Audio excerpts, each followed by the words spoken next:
right, you're about to get a little insight into what actually happens at a Cultivate Wins team meeting. Now, we put out a lot of content that is designed for the public, and that means that we invite the public in, we do webinars, all of those types of things. But every once in a while at Cultivate Wins, we are committed to being completely selfish.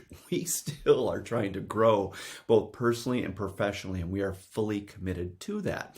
So from time to time, we're going to invite guests in to talk strictly to and with our team, to spend time with our team, and to help us to grow. And this is going to be one of those sessions, and we couldn't help but record it and share it with everybody because we personally as a team got a ton out of it. Now, we're going to put up a bunch of resources on the screen for Madison so that you know how to find her, where to find her. You can invite her to an event for yourself or your team. But I'm telling you right now, she was a true gift to us. So let me give you a couple topics that Madison covered with us. She really dove into intuition, talking about our inner teacher. I loved that.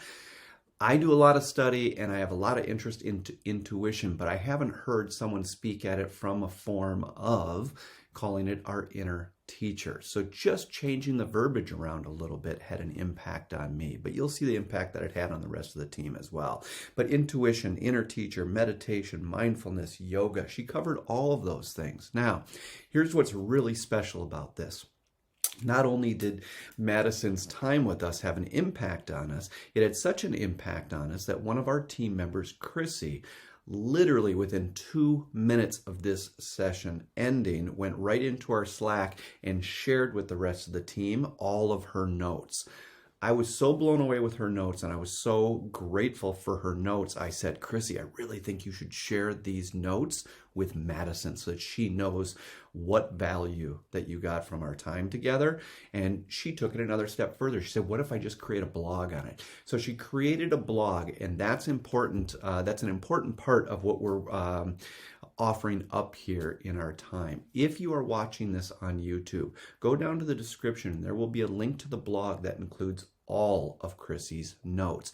Also, very, very importantly, is you've got Madison has an amazing event that's coming up. Now, you may be watching this a year or two after it happens and it's already passed, but if it is before March of 2023, go to the blog and follow the Retreat Into You link. I'm not going to talk a lot about that here, but Madison and her partner have an event going on in Costa Rica for 7 days. And when you see what this event entails, it's going to blow your mind. It's unbelievable. The event sold out last year, but she does have that event coming up. And if you like what you're receiving from Madison here, I'm telling you right now, that retreat is designed for you.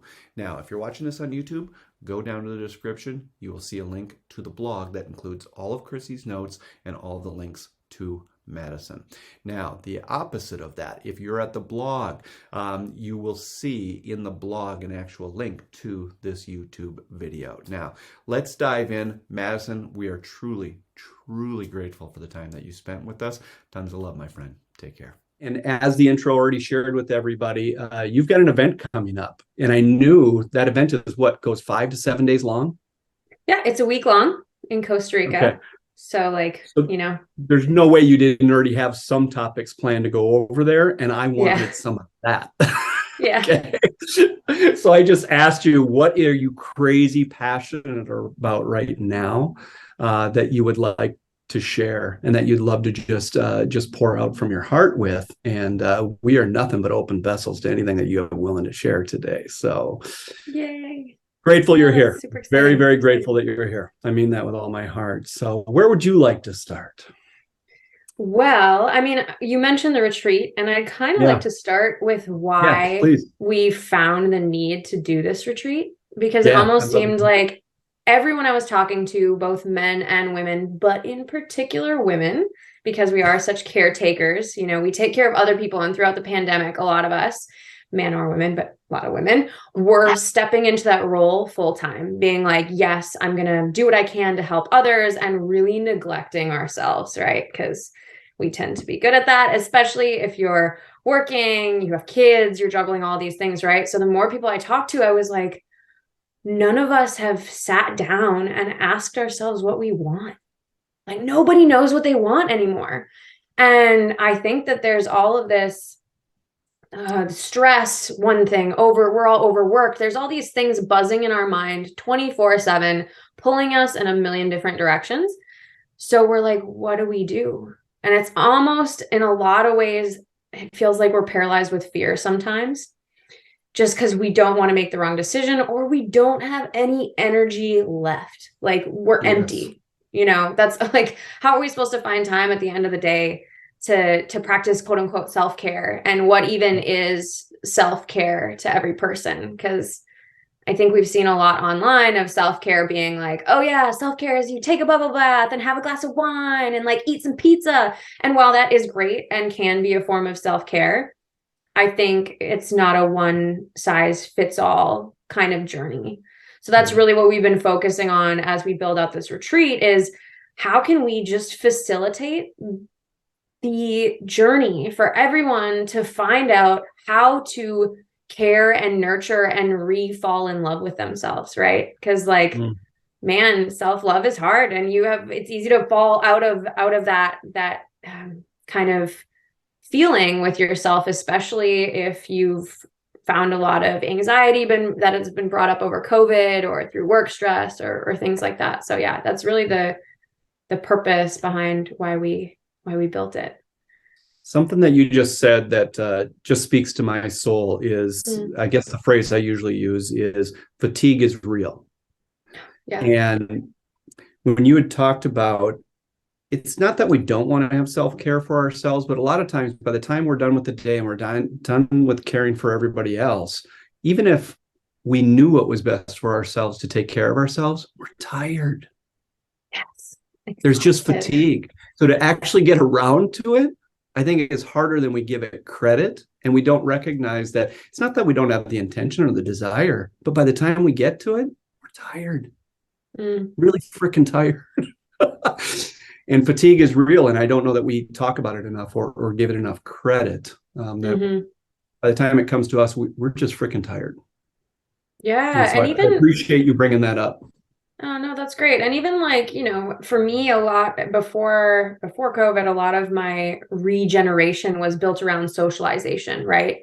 And I've found that I've become not as much of a social person. And so I guess some questions I was asking myself, right? Yeah. Nicole is nodding. She's like, yeah.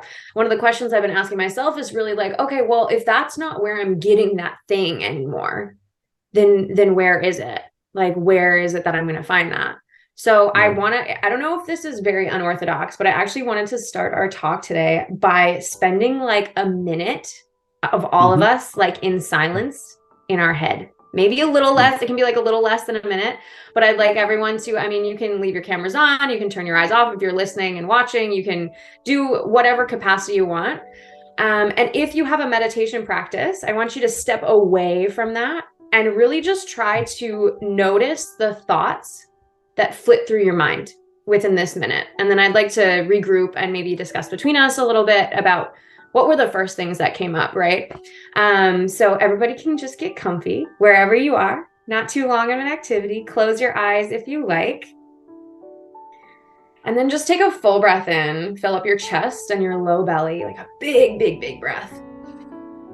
And then kind of just sigh it out. It can be open mouth through the nose. There, now we're coming to a little bit of stillness. Just let it go. So I'm going to be quiet for the next 30 to 45 and just take a moment.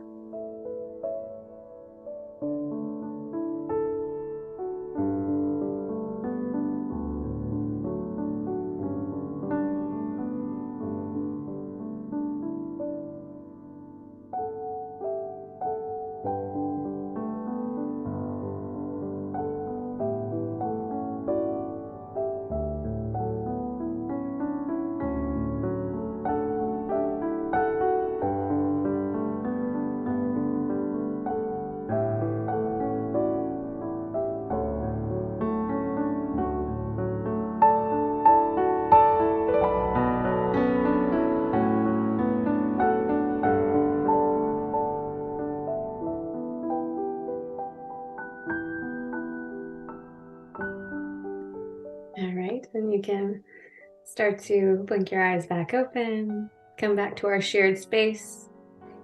Sometimes it's nice to just settle in this way too, right? Like mellow the energy a little. But I'd like to ask all of you if there's anything you want to share that you noticed like immediately came up, and maybe it's like, yeah, I got my to-do list that was like, or if how many thoughts did you have that were presented in front of you that you kind of like saw and interacted with, right? Because that's what we do. Anyone who wants to jump in can. I can start. For me, it was like a slot machine. You know, you pull the handle down and all the things start spinning, and you can't tell what they are because they're spinning so fast. And you try to focus to see the cherries or whatever you're going to see and what are they going to land on. That's how it was going through there. That's like what kept going through my head with all thoughts, feelings, tasks, work-related stuff, personal stuff. It all feels like it's jumbled into the wheels of a slot machine, and I'm just pulling and seeing what lands and what comes into view.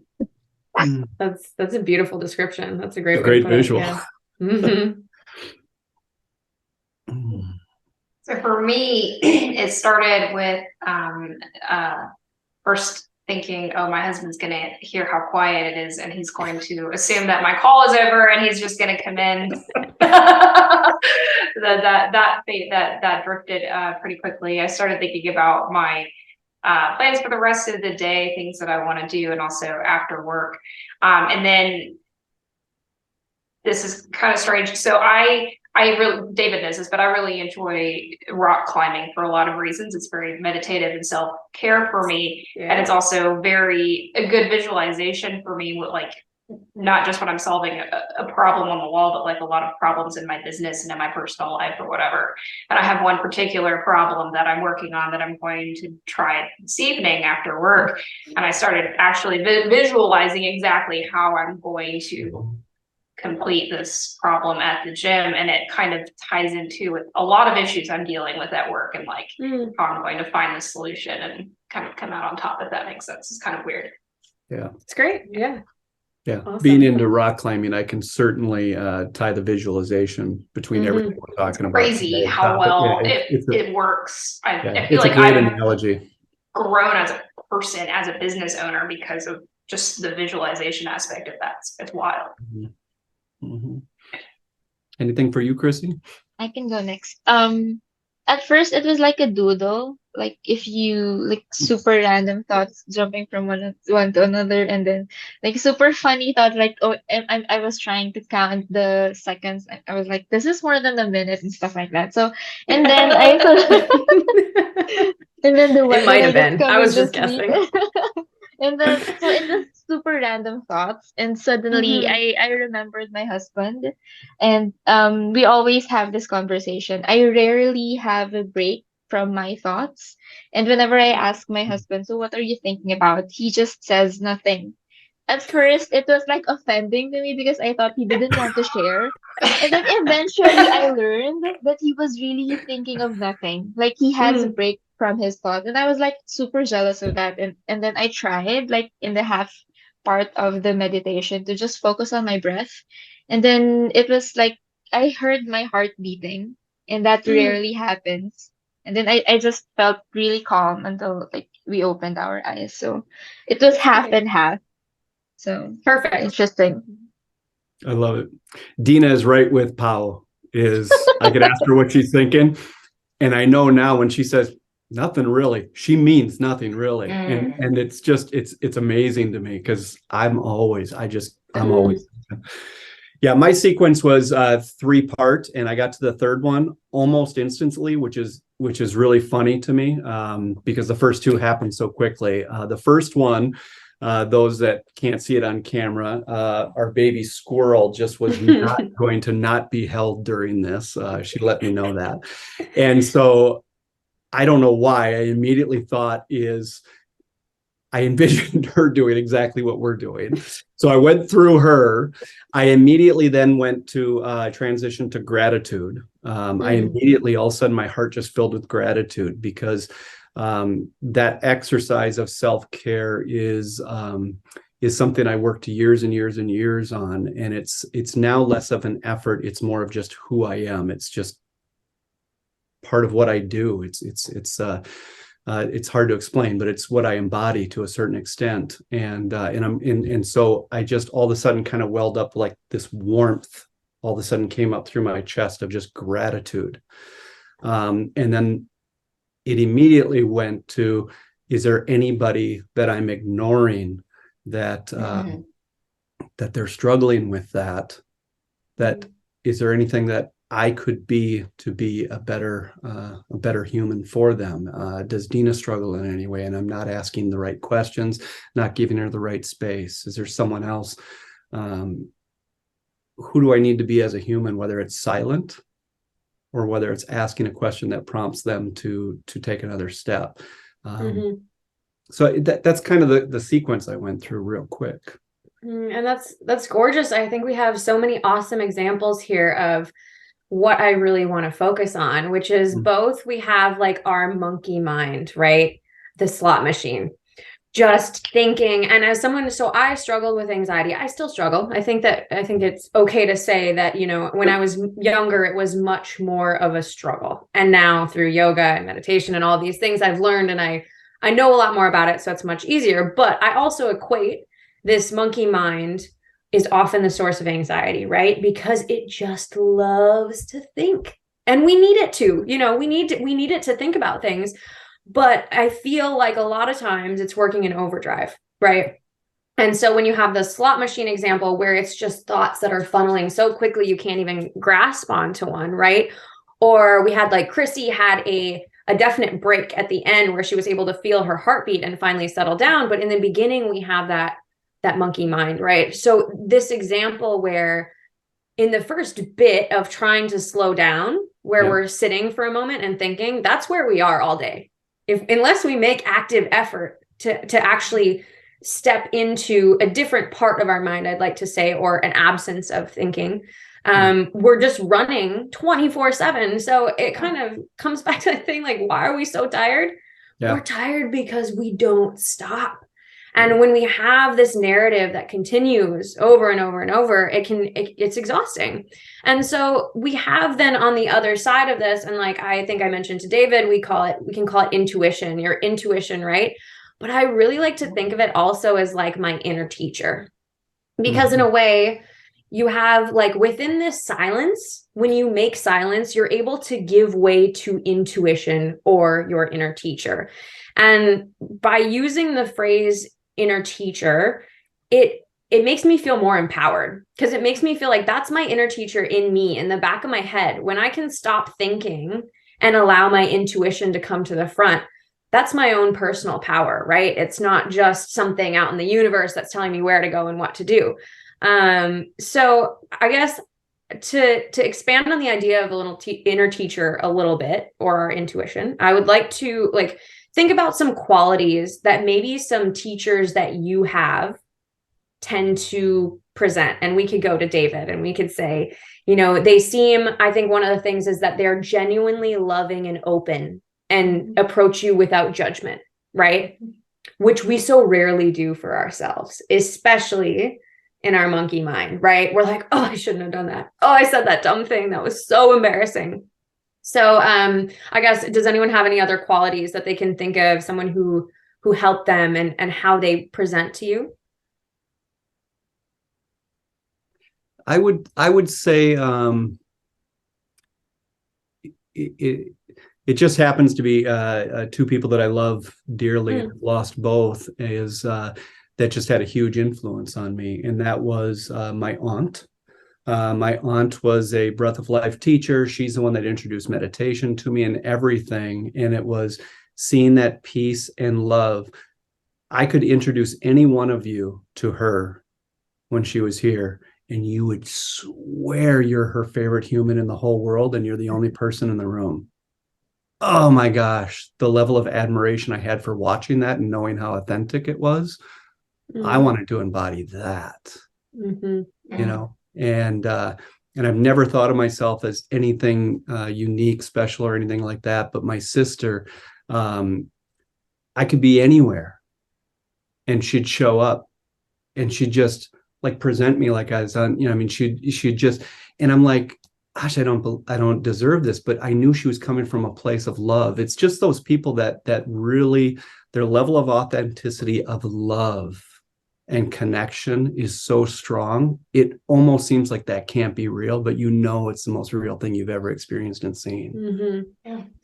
And at the same time, do you feel like they're honest with you, right? Like they're pretty honest and open, but in their honesty, they're not cruel.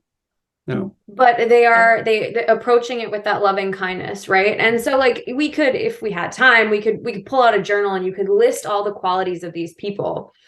And I would argue that those are the qualities that your inner teacher, your inner self holds for you, right? So we have all of that capacity to help ourselves and love ourselves in the same way that those people, those teachers that we look towards do.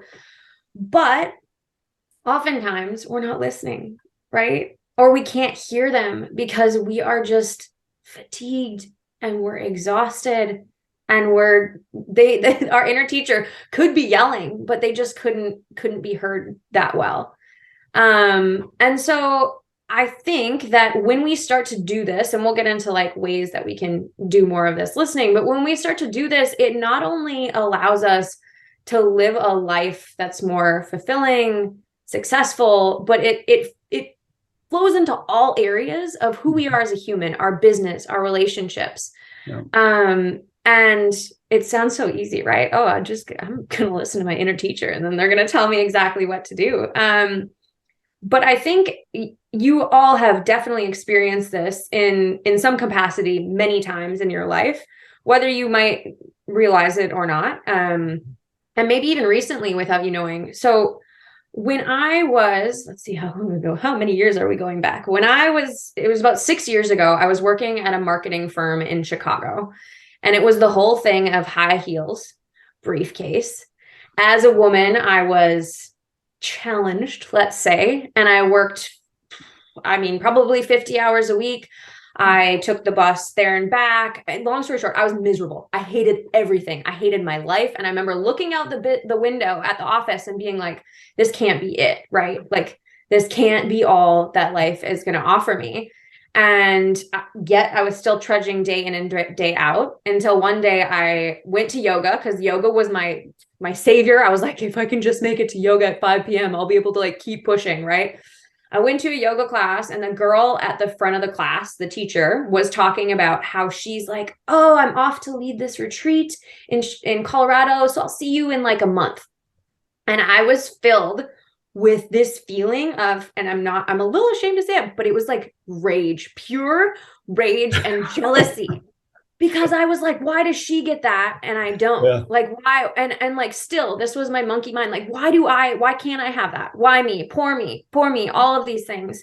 And at the end of that, a guy who was running the studio walked up to me and mentioned, he's like, oh, I see you here a lot. Just so you know, we're doing our yoga teacher training and we're starting. And I knew within a fraction of a second that like I was signing up for that training. There was never any like question in my head of whether or not I was doing it. It was almost as though I didn't make the choice at all. My inner teacher did, right? It was like, my inner teacher's probably like, I drug your ass to yoga every single day of the week for the last 3 months. And now you finally got it. Like, you finally heard me, right? And so like from that, my life transformed. I was able to backpack around the world. I opened my own marketing consultancy because I still love marketing, and do all of it on my terms. But the reason I tell you this story is because I think that once you allow yourself to listen to that first little catalyst or your inner teacher, you can start to shape your life in a way that is like fulfilling to your heart, right? Fulfilling to who you are, even if it goes against what you might not have imagined for yourself ever in your life. But yeah, where you could take it and like who you could grow to be, which is really the essence of that question. Like, who can you be if you're willing to give up certain things in your life? So, I think I would like to ask too, I feel like we already had some examples, but has anyone conversed with their inner teacher recently? Have any of you talked to them? If not, no big deal. Like mine has been quiet for a while. So we go through. I think Chrissy wants to say something. Yeah. Well, not I'm not sure like how the conversation actually went, but I do need a lot of help to be able to listen to my inner teacher, especially nowadays. So I showed David a book. I have this one page at a time kind of book. It's like creative plus therapeutic, and it's super random pages. So it has like prompts that can help you journal, asking about your day, asking about what you hate and stuff like that. So it's totally random. And sometimes I just scroll through the pages whenever I'm having like an episode or like I'm super close to having a breakdown and I have like a creative block and stuff like that. So sometimes I really do need help. So prompts like that.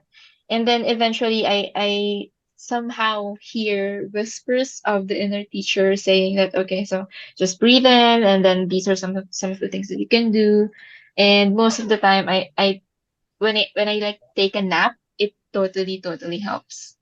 So I just have to push through the overwhelm, the emotion, and those prompts really help me like settle down my thoughts because I have something to focus on. Especially if the question is like super timely for me, then that helps me journal and sometimes like I totally talk to myself like, okay, so what the heck happened to you today? And then I just write it down and eventually I find out what happened and stuff. So And I think I'm when you and I were talking the other day, and tell me if this is a wrong perception, is you had a lot going on in your mind.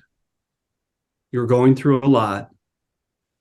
But that little book, there was a specific page, a specific prompt, okay, that actually broke your routine. It broke your routine and it allowed you to hear what your inner teacher was. And I found that very powerful because I don't think we can always expect that we have the inner tools, that we have the existing tools, that we have the mindset at that moment to listen to our inner child and to listen to our inner teacher. And having a prompt or a tool that's outside of us to break that routine. And that did that for you the other day. And what did that page say, if you'll remind me? it just actually said, I may just be a book, but I believe in you. And then I just totally broke down in tears. And I was like, I actually deleted the word. I scrapped it down. Like just I am a book and I believe in you. And that totally had so much impact on me. But it broke right where you were at mentally at that moment. And it allowed you to hear and feel that love. And I love that you shared that. Yeah. And actually it became like a representation of the people who believed in me. It's weird that it came from a book and I just listened to the book and then it just suddenly, okay, I feel it more. I do it's a different thing when you like are aware of it and you know it and then you accept it. Like that's two different steps.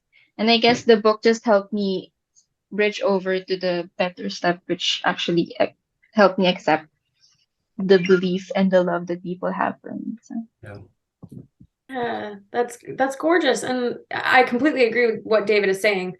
I think that the inner teacher doesn't really show up without you having some sort of intervention, unless it's a moment of extreme stress or struggle or, where you feel like you can't function.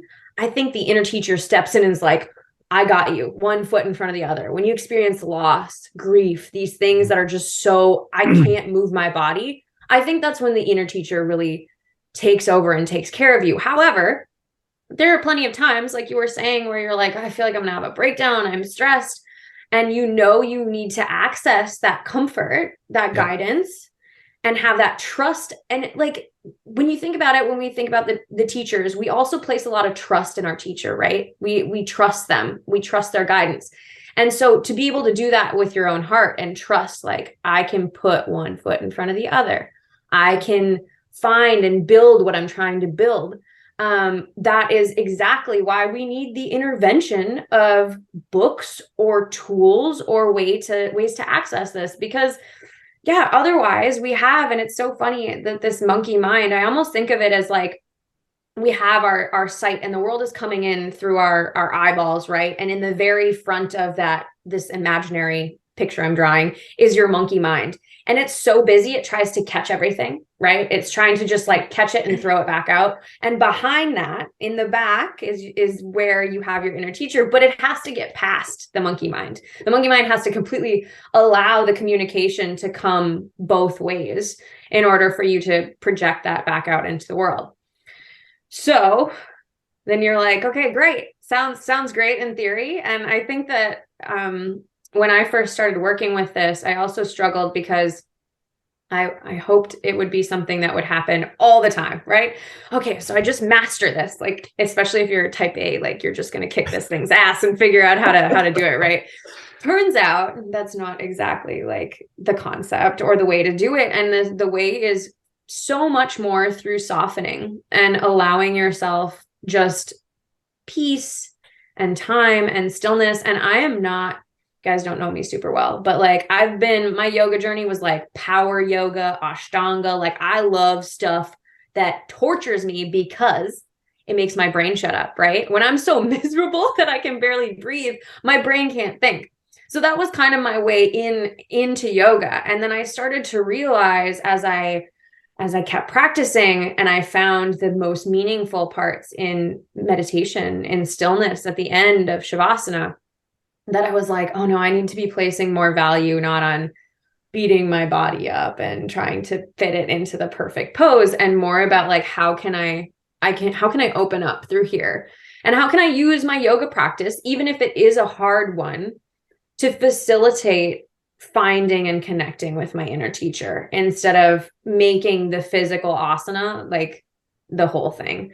And that's what one of the issues we have, especially in Western yoga, is it's become so much about the physical body. And while we need to take care of our physical bodies, it's very important, we also are just only scratching the surface when we can move so much more into the really, really important stuff where we care for our body. Great. But then like, let's treat our mind with the same level of attention, right?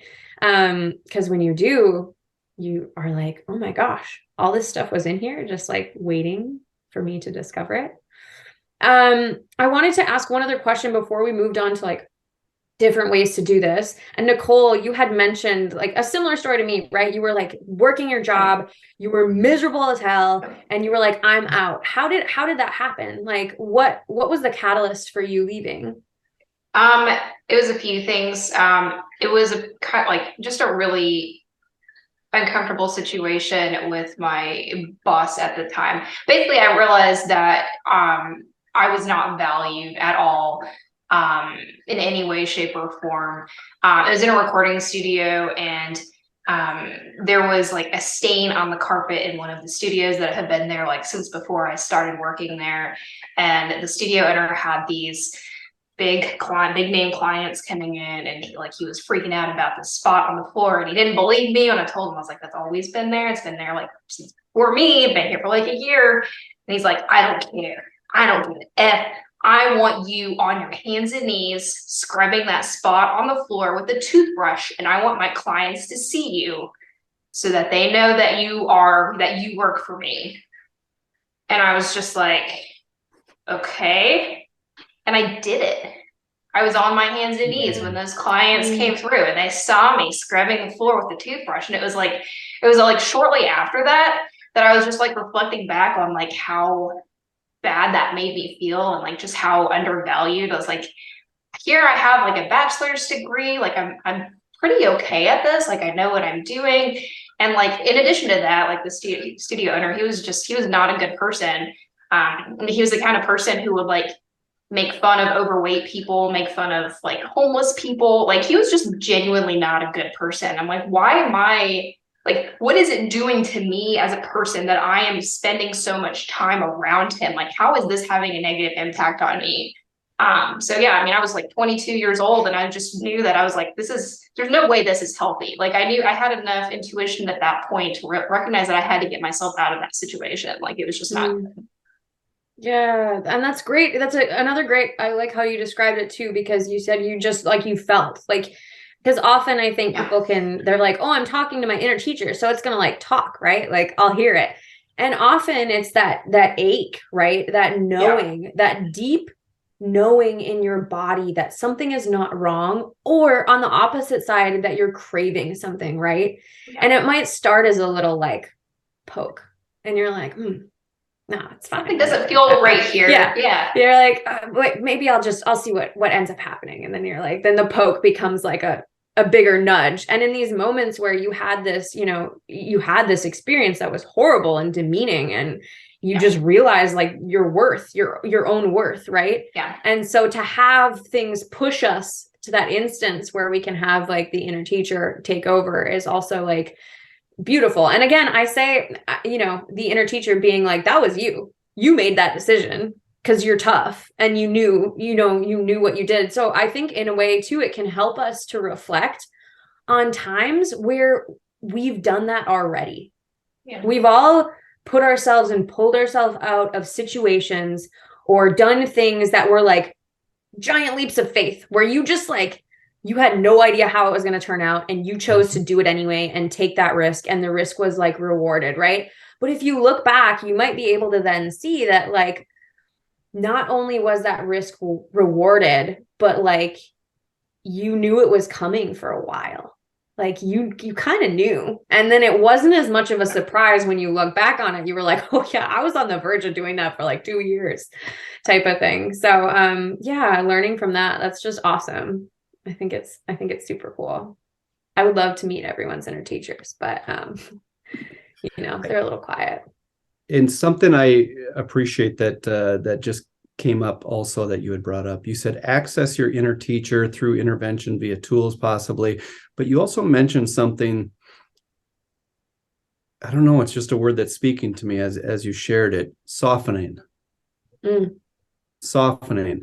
How can I soften to help me to access my inner teacher at will and on command is what I wrote.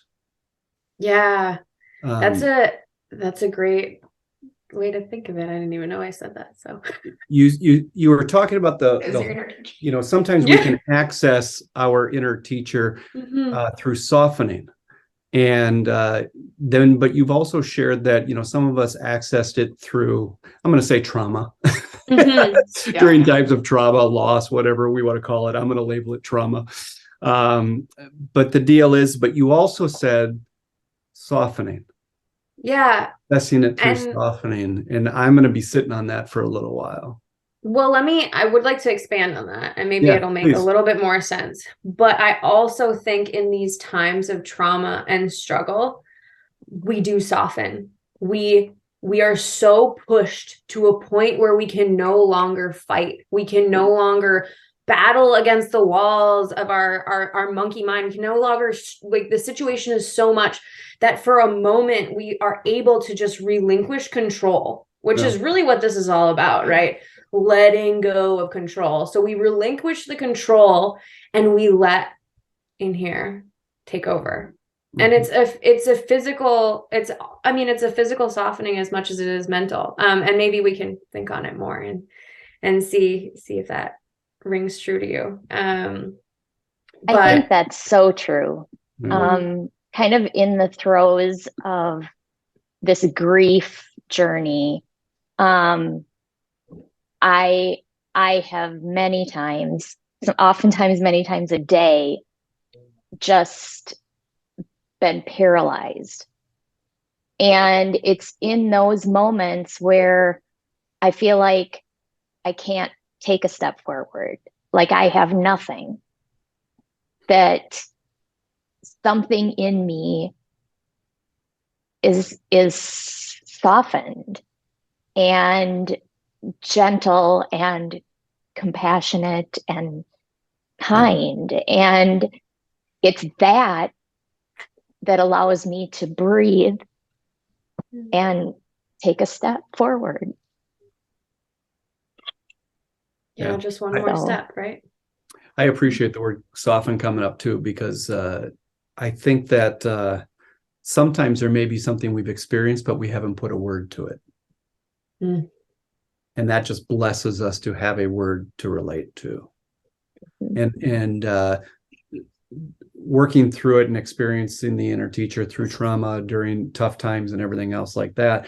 But I've definitely experienced it probably more in the last number of years when I've softened, but I haven't given it a title. And so that opened up that was perfect for me.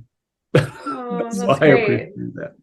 That's great. And so we've talked about, the softening within these times of stress and struggle, but really like, okay, so that's great. We have this, we know that our inner teacher is there because we've spoken with yourself. That was awesome.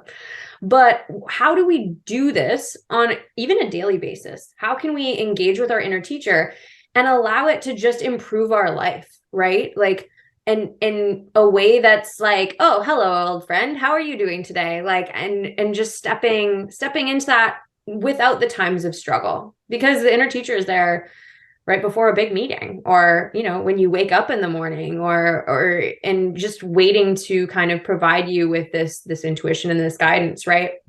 So I know David, I'm positive, has a meditation practice that I'm sure he'd be willing to share kind of what he does. But does anyone else do meditation or currently? And like, if you hate meditation, that's fine. You can say that. Or if you're like, I sit down and my brain won't shut up and that's it, and that's all I do. Very normal. For me, the only thing that has really truly been effective is climbing. Like, that is my meditation practice, because when I'm doing that, there's nothing else in the world exists.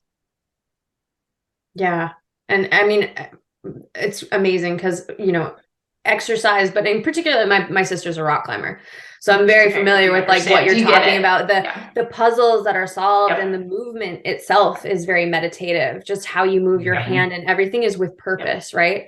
So that's awesome. Anybody else? I'm more of an active meditation person, I guess. Like you were saying with the kind of more aggressive types of yoga. I'm more of like extreme workout, and the harder it is, the more my brain shuts off. And so I think right now that's more of where I am. However, I am being more purposeful. Nicole got me a really wonderful book, a kind of a referencing the grief part, because that's just the season of life I'm in right now.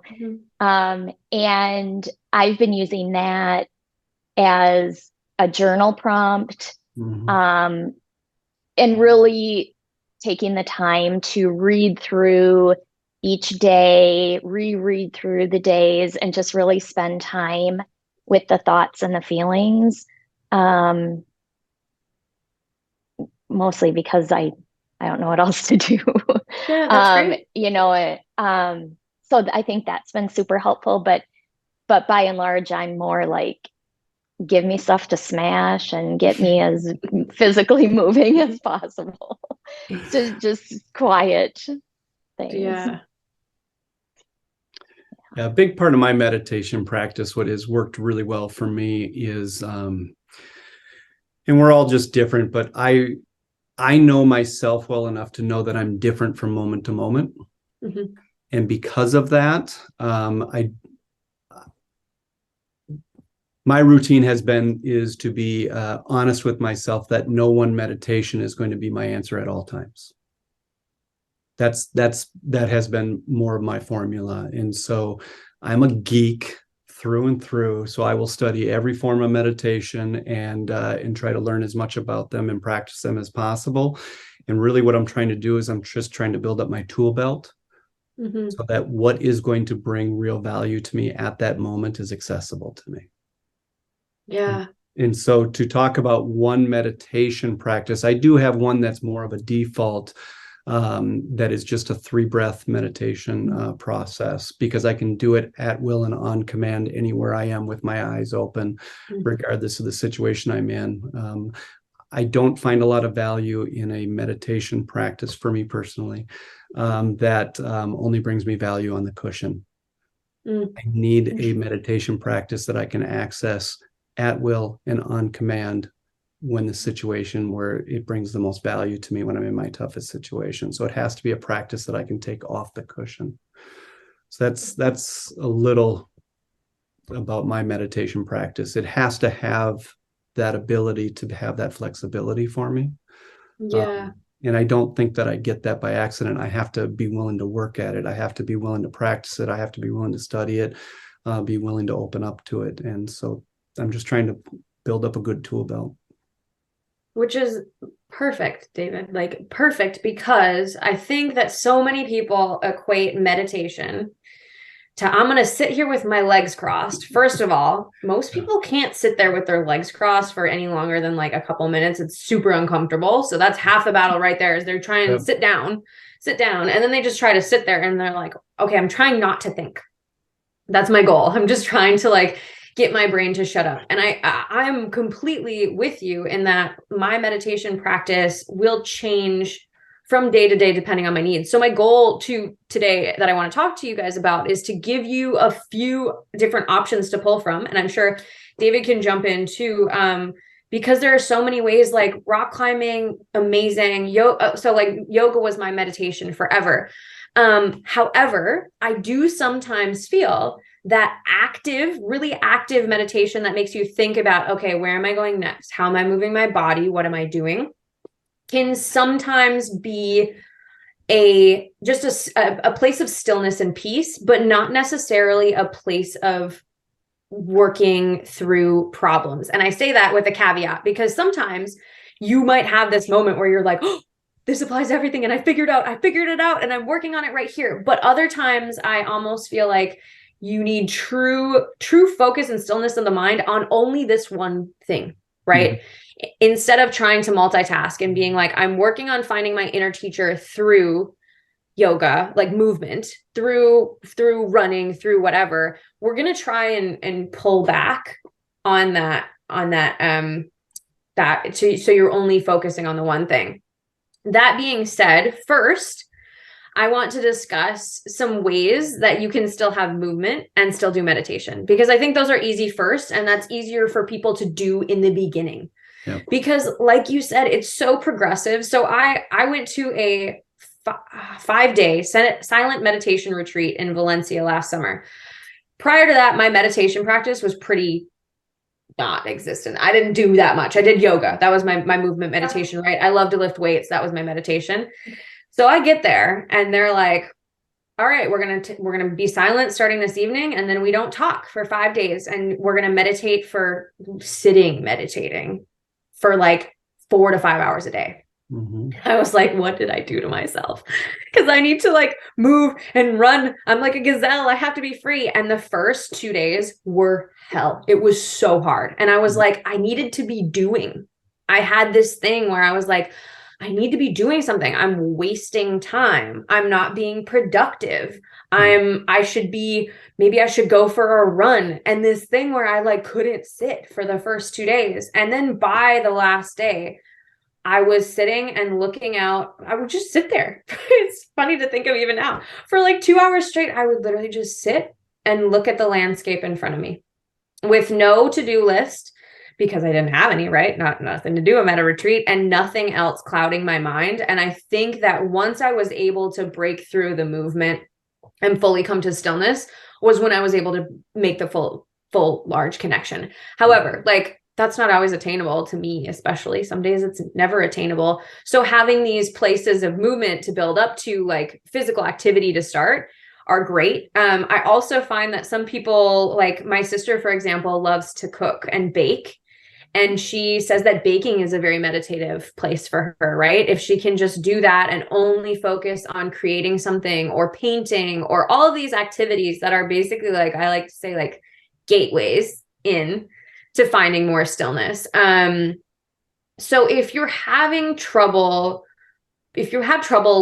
finding stillness in any position, one of my favorite things to do is a walking meditation.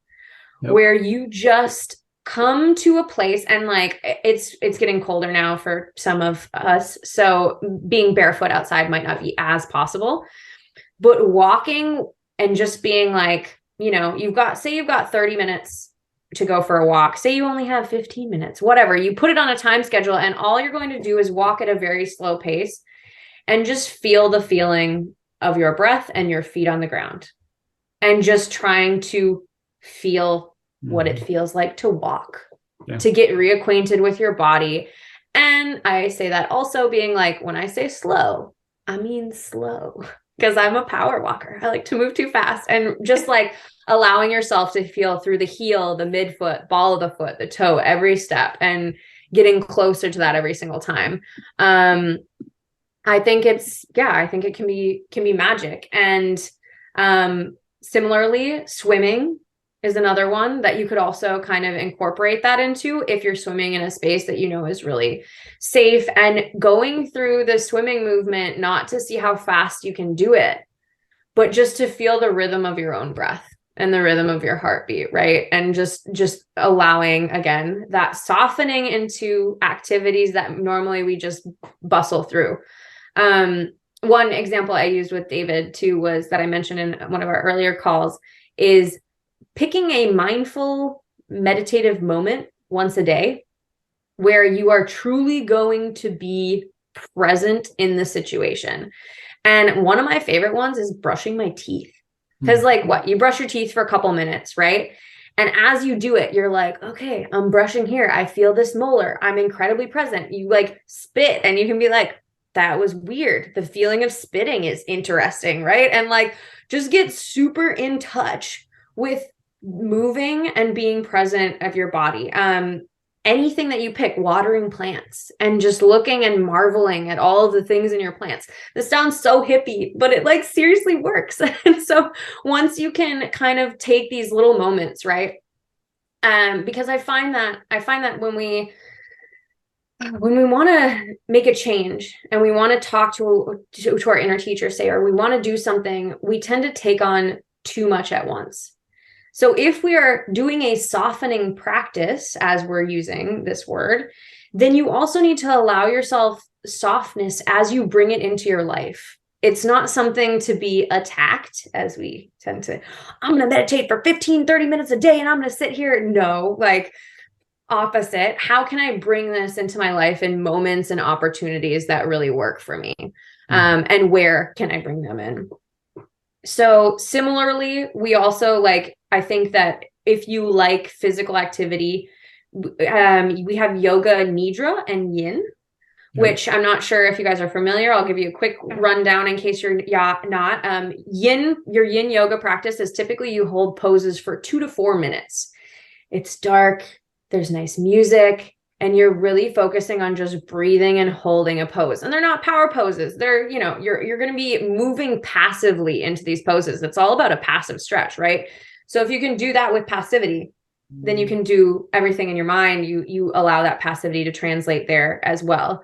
And then Nidra yoga is actually referred to as sleep yoga, where you really hover on this space between consciousness and sleep that allows you to kind of, I would argue it's the closest thing, the easiest way maybe to really get acquainted with the inner teacher. So if you've never taken a yoga nidra class, I would find one because it's great. You lay down, you put blankets on, you put a mask on, and the way the meditation is guided, you're laying down, you're cozy. You just get to be warm and cozy. The way the meditation is guided, you still stay awake and you're still very present. But for a moment, my favorite thing is after I was like, oh, I didn't think for like, it felt like 5 minutes of like sheer nothing. And then at the end, often I'll come and I'll have a conclusion of something I've been waiting for an answer to. And I think just allowing that space to like build is probably one of the most valuable things that you can do. So, yeah, I don't know. David, have you done a single pointed meditation before? Have you ever? Yeah. Okay.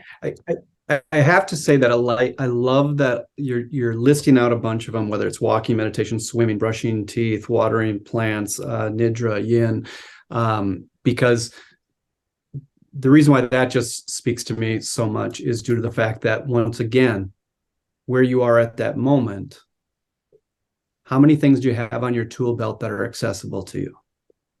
Not all of them are are equal in each moment. They just are not. When we had spoken on or one of our calls anyways, is you mentioned brushing the teeth. Mine's actually washing the dishes. Great. That is one of my favorite meditation places, is washing the dishes. And you're washing the dishes to wash the dishes, not to get done with the dishes, to get to what you're trying to get to. Mm-hmm. And so I love that you're listing out just a number of these. Walking meditation is another one that is blessed my life like nobody's business. Washing the dishes meditation sounds weird to some people. It's the greatest thing in the world. Well, especially because people hate washing the dishes, right? Yeah. People hate to wash. Like, lots of times you attack those dishes because you're like, oh my God, these dirty dishes have been sitting in the sink. And like, if you can change these things, that your automatic reaction, right, is anger or you're just displeased. If you can change that to being like, oh, it is my privilege to wash the dishes today. Not only then, it's like a twofold, right? You're also making yourself happier in general because you picked something that you might not enjoy as much. What can come up during that time is unbelievable. If I'm truly spending time in that time, rather than just whatever it takes to get them done, because I want to get to whatever it is that you really want to do. I don't care if it's watch TV. I don't care if it's get onto something else. I'm not trying to move past that to get to anything. Yeah. And it's just it's a blessing in my life. And that's the way I feel about it, or treat it. Yeah. And not, I think it's important to return back to this idea of like, okay, if I'm being mindful, I'm not washing the dishes and thinking. I'm not like working through problems. I'm not like using my thinking mind. I'm literally just like, this is it. This is it for me. This is it for eternity, because there's nothing before and nothing after, just this dish. And what you can do. And I've also noticed that in a lot of these practices, I'll be able to somehow the thoughts will come flitting by, and sometimes I'll recognize them, I'll see them, and they might be unpleasant and unhappy, and I won't have any emotion related to them. Like, it's almost like I've stepped into that space where I'm separate from all of those thoughts flitting by my mind. And if only we could call that up on cue, that'd be like magic. If I was like, nope, not feeling those. Like, and it wasn't even, it's not even like just unfeeling. It's allowing them to pass and flow through you, because they're emotions and you need motion to release them. But just not having that hold, allowing them to have a hold on you type of thing. Can I ask anybody here, where are you at with just the whole conversation? I'm just so grateful that it happened, but where's everybody sitting right now? Just emotionally. Well, for me, it's been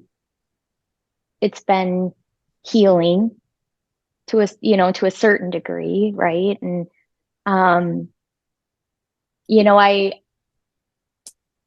I also see tremendous value in being very purposeful about taking the time to just be. And like the thought of what you just described of kind of being behind as the thoughts go by, like that just sounds heavenly. So to practice getting to a point where I could pull that up on cue, because I do think you probably could get there if you just practice that stillness, practice that softness in moments of quiet, and build up to where you can draw that from your tool belt in moments of stress or anxiety or high emotion, to pull yourself back from that situation, and just give yourself that peace and that break from that, because it really isn't productive at the end of the day to be all caught up in the things. It really is counterproductive almost everything. So I just love that. And thank you for that. And Madison, I'm definitely going to have a closing question for you as well. Okay. But so I want to ask you something because I'm very curious about something. Chrissy, anything for you? I know you were really looking forward to this. I know you've been trying to work on a lot of personal things and just growth in some of these areas. So I'm excited. Yeah, I took a lot of notes and I actually sent it to the team. And if you have like additional ones, I would love to have them in the comments. So it's like a full picture. That's just my thing. It helps me in the process, like taking notes. Yeah, Honestly, it's just super valuable for me. It's very timely. I have like a lot of eureka moments, and I actually had like a lot of revisiting the past moments, like a lot of realizations and stuff. And I honestly, I'm like trying to like process it right now, but I know that I'll be processing it like later on when I'm doing nothing. So the notes is gonna be a really, really big tool for me because I'm gonna read through it again, and I think I need to revisit all of the like major emotions that came up, and that's gonna help me get more value out of the conversation. So right now I'm just like sucking all, and like I'm just a sponge, and later on I'm gonna revisit all of those things that I've um digested, and I'm definitely gonna break down a little after this. So it's gonna I'm sure it's gonna be like after the processing, I'm gonna have a little bit more clarity. But I'm at the moment where I need to take a pause and just look at that again, and that's where I'll get all of the value that I need. So yeah, it's a lot. Thank you so much. No problem. You don't have to have it all together. Like it's a lot. And I mean, I feel like I barely dip my toe in, right? And like this practice just gets more and more. So no worries that you're like, need to process. I'm still processing too. Yeah, not that everybody needs to speak, but Nicole? Yeah, I was gonna say, I think for me it was almost empowering because as you were talking, I started reflecting, thinking to a lot of specific times in my life where I recognized that, oh, that was my inner teacher. That's what that was. And realizing that, oh, that like this works. Like I have communicated with my inner teacher. And so similar to Chrissy, there's going to be a lot of processing and reflection and like what was happening in my life that was able, that was able to work. And how do I call that up on command? Because now that I have proven to myself that it is accessible, it's learning that how to do it on demand. So yes, it's extremely valuable. Yeah. And I love I'm a huge fan of the word empowering. So I love that you brought that up too, because all this is very empowering to me as well. I completely agree with that.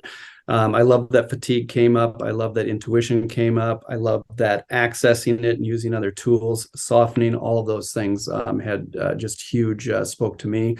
One concept that's come up a number of times that has just been just like kind of like a life goal, if you want to call it that for me, is anything that we're talking about.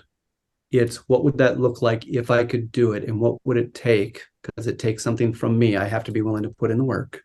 Mm-hmm. What would it take from me to be able to do that or access that at will and on command?